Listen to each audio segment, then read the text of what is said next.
distinguished guests, ladies and gentlemen, brothers and sisters, Assalamu alaikum. Peace be upon you. It is such a tremendous honor to be here today. I was so excited when I was asked to speak at the UMMA Clinic Gala. I have been a huge fan, an admirer of UMMA for at least the past decade. And I can't tell you what it means to me to be able to address this audience today. I want to share with you tonight why I want to support UMMA and why I think you should too. Now, I'm especially thrilled to be here tonight, but to be honest with you, I'm generally happy to land anywhere and when I'm traveling. When I'm able to clear airport security and get to where I'm going, I'm just generally ecstatic. Here's the thing, though. When we're traveling, I think it's just irrational when people are scared of their friendly Muslim passenger. It just makes no sense, because here's the thing. If I was going to infiltrate and cause damage, would this be my disguise? It just doesn't make sense. So we're dealing with this situation right now where Muslims have a slight image problem. So according to a recent poll, the general public, Americans all over the country, actually said that they believe that Muslim Americans face more discrimination than any other group in the United States. Okay, so it's something that unfortunately we're winning at.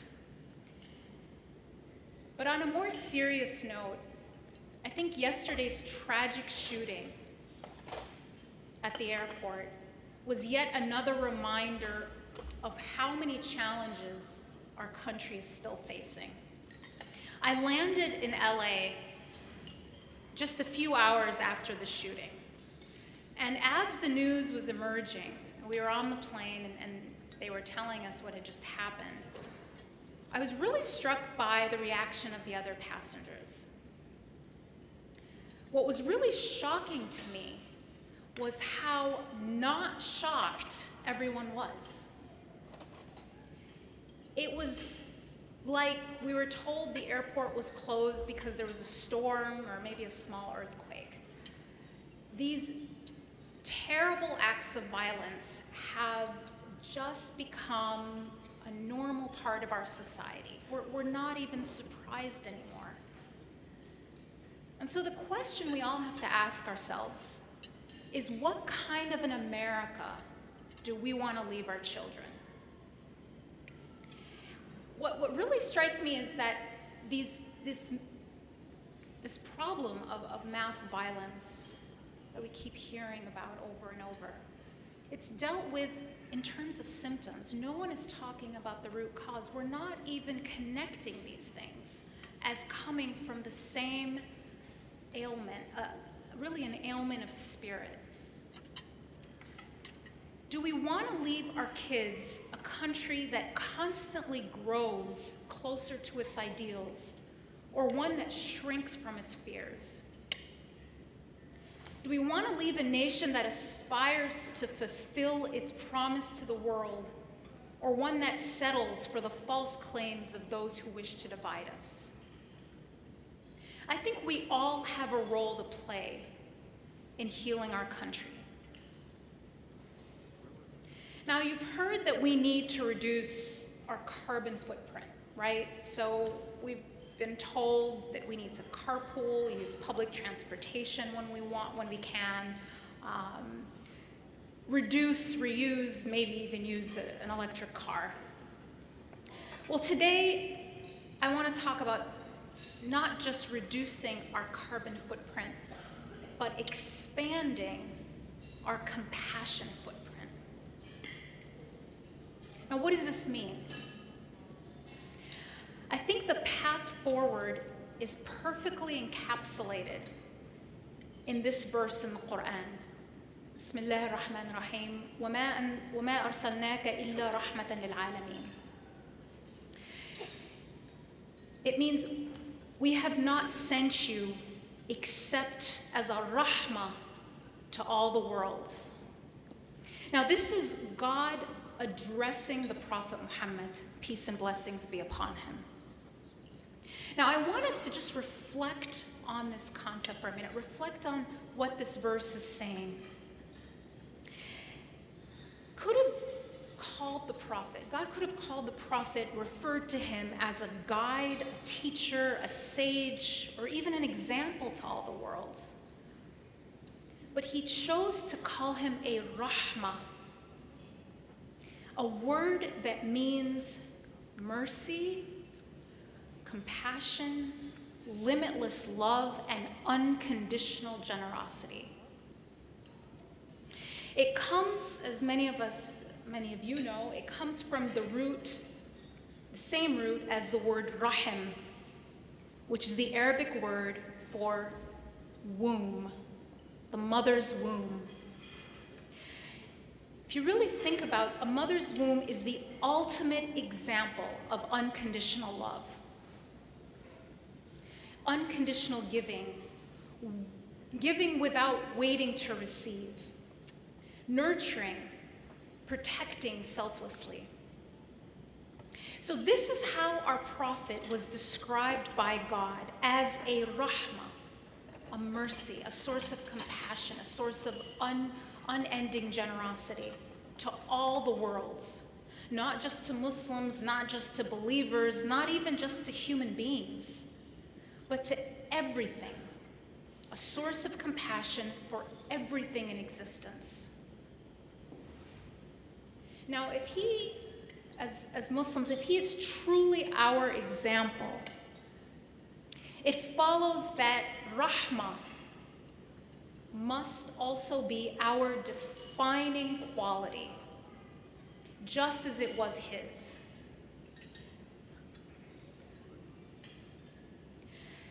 We need to live our faith and strengthen our country by expanding our compassion footprint. And this is exactly what I believe the UMMA Clinic is about. The founders of this exceptional institution went to the most impoverished and the most deserving areas in the country where quality health care is scarce, and established a compassion footprint. They turned their belief in the example of the Prophet of Rahmah, and turned that belief into a concrete reality on the ground. And that's what really inspires me about UMMA. And because God loves grand things and dislikes petty things, they dreamed big. They wanted to establish a perpetual and permanent good. So they didn't just simply carry out one act of volunteerism. No, they wanted to make something that would have legacy. So they worked with city and local officials to create a standing clinic. And they knew that compassionate footprints must be defined by excellence, not mediocrity. And so it wasn't enough just to provide health care to those who needed it. Their mission was to improve people's holistic well-being by giving them quality, the highest quality health care.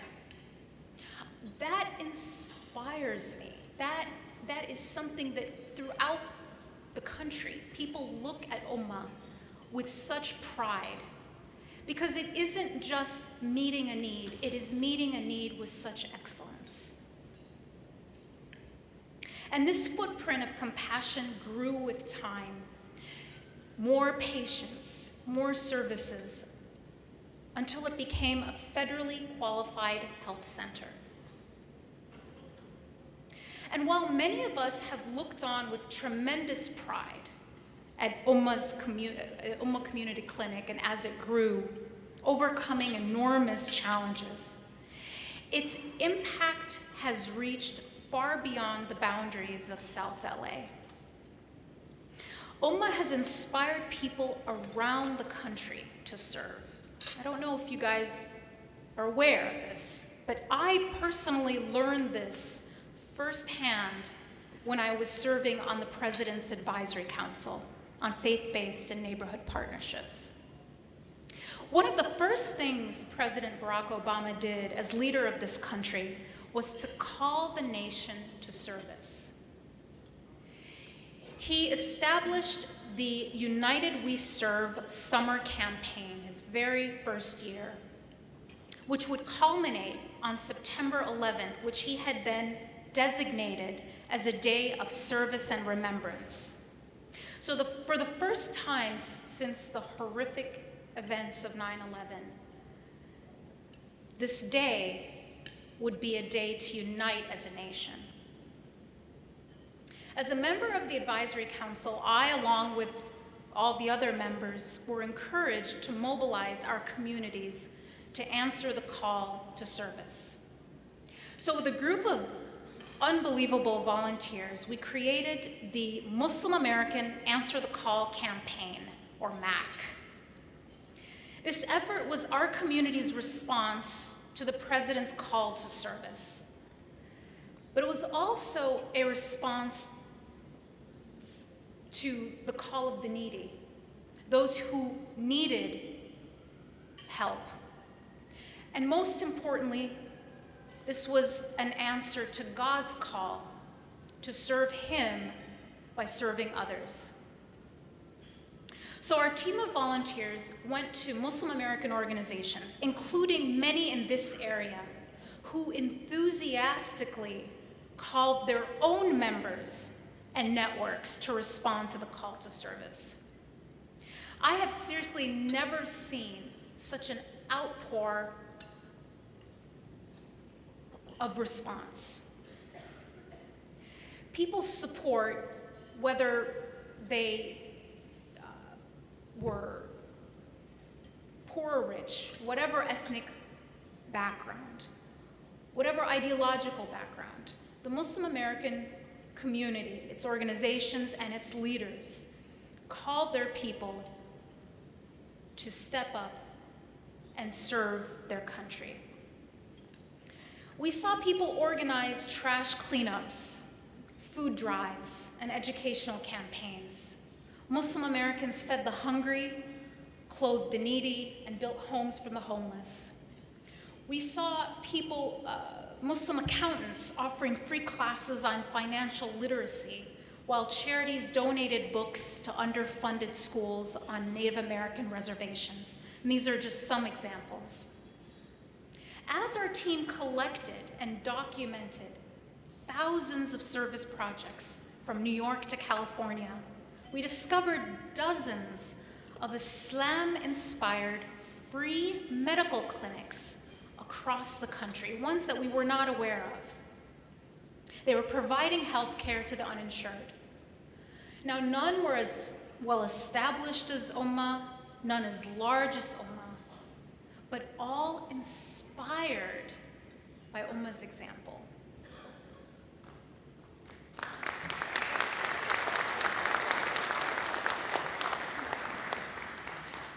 You see, the thing is about sincere acts of compassion is their far-reaching impact, far more than we can imagine, far more than we are often aware of. The ayah that we heard earlier this evening is exactly what I'm talking about. The Quran describes sincere acts of giving and compares them to a seed that produces multiple fruit that then multiply even further. By standing as a shining example of sincerity, the UMMA Clinic has motivated many others to expand their own compassion footprint. In fact, UMMA is mentioned literally any time anyone talks about Muslim American service. It inspires others to excel. These service projects that we collected that summer, more than 3,000 days of service over the whole summer, made up the lion's share of the total service days that the White House collected. I personally gave the final report of our effort to President Barack Obama, who recognized Muslim American service in his White House iftar speech that summer. UMMA Community Clinic was recognized on a national level. I've heard senior White House officials cite UMMA Clinic when discussing solutions to America's healthcare crisis. Leaders from the clinic have been invited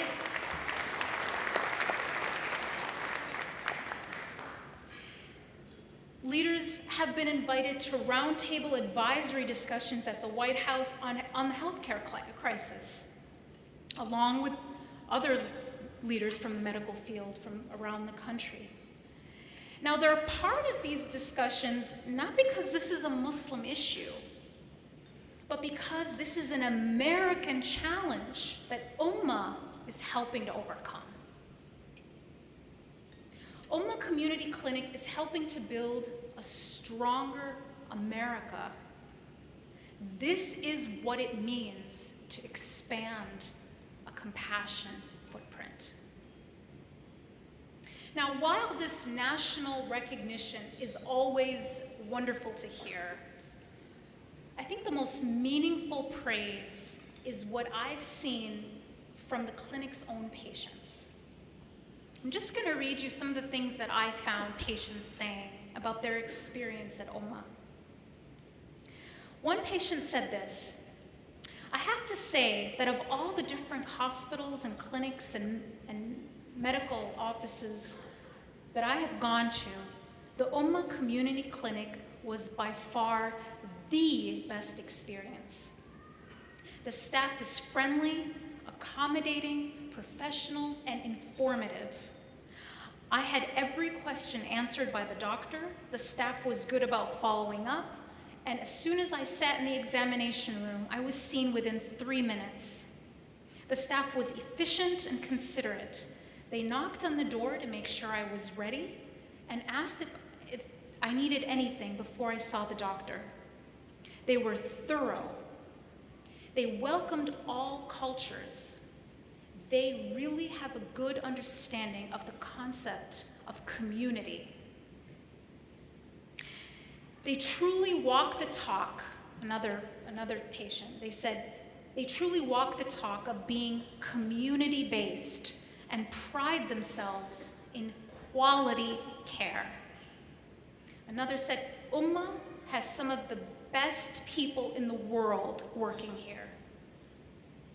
And finally, "My doctor was so super thorough, had amazing bedside manner, skilled and holistic, which I love." I'm amazed by this praise. I mean, I definitely couldn't say half of these things about my own doctor, but that's another story. But this is what it sounds like when you're leaving a compassion footprint. Leaving a compassion footprint everywhere you walk also means something else. It means spending most of your time showing the world who you are rather than telling them who you're not. It means spending most of your time pointing to what you've created instead of telling them what you condemn.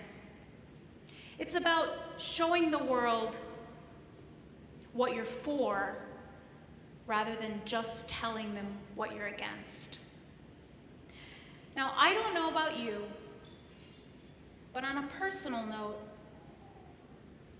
I'm pretty tired of telling the world who Muslims are not. Muslims aren't terrorists. Muslims condemn violence. This constant pressure to defend ourselves against accusations of collective guilt is sourced in an underlying false paradigm in the popular discourse that I think we need to challenge head on.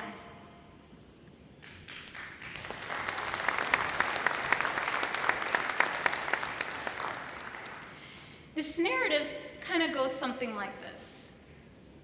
The Muslim American community is a foreign growth in the body of America, a lump discovered after 9/11 that is at best benign, at worst malignant, requiring immediate removal, and at least surveillance to be under very close scrutiny. So this notion leaves us expected to prove our loyalty and convince others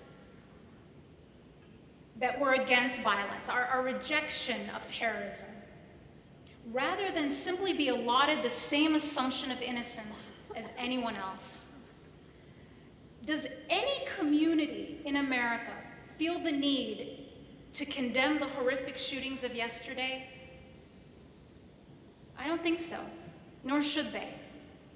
We assume, as we should, that the shooter acted in defiance of any community he belongs to, that whatever community he might come from is as disgusted by his actions as anyone else, regardless of his ideology or his rhetoric.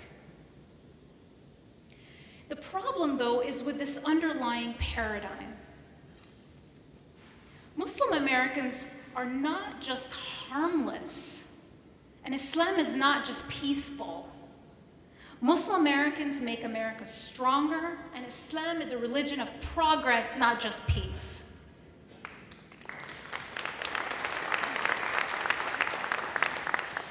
It inspired the UMMA Clinic, and it inspires millions of other Americans to contribute. Our country would be less rich, less safe, and less compassionate without its Muslim citizens. Institutions like the UMMA Clinic stand as a shining example of how this community is not a benign tumor in the body of America. It is a vital organ.